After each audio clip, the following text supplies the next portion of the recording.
Does your fear of flying keep you grounded? Would you like to get over it? Well, in order for you to be successful, there are 3 things that you need to consider. What are your strategies? What's your story? And what's your state of mind? Strategies. You need to know how you're going to get this done. You need to have strategies. That's the how-to of what you're going to do to go about getting over your fear. But strategies alone won't get the job done. You've got to have the right story.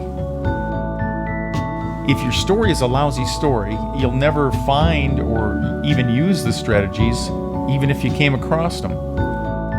If your story is that you've tried everything, well, there's no reason to try anymore. There's no reason to even look anymore. If your story is, I get too overwhelmed by the feelings, you've become your story. In order to change your story, you have to change your state of mind. And lastly is your state of mind. Did you ever notice that when you're upset with your partner or your best friend, you start to remember every little detail of what they've done to upset you? Compare that to a time when all is well with them. Nothing they can do could cause you to get upset with them.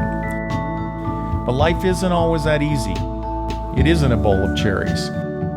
And the newness of relationships and friendships eventually wears off, and the reality of the work and commitment shows up. Want to lose weight? You do pretty good for the first day, the first week, or maybe even 2 weeks. And then the excitement and the vision of dropping those inches off your waist gives way to the hard work. Overcoming fear of flying presents the same kind of challenge.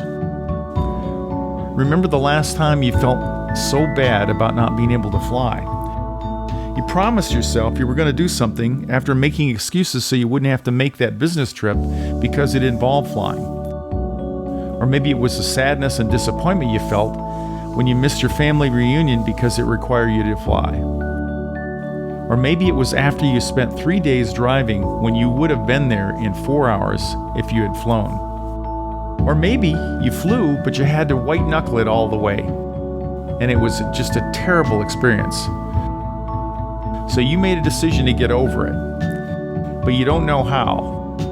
And now you're at risk of losing the momentum, and you can hear the echo of the story creeping back into the picture, telling yourself, nothing works. I'll just live with it. Overcoming flying isn't easy, but it is simple. If you'd like to know how, go to www.FearlessFlight.com. Go there right now.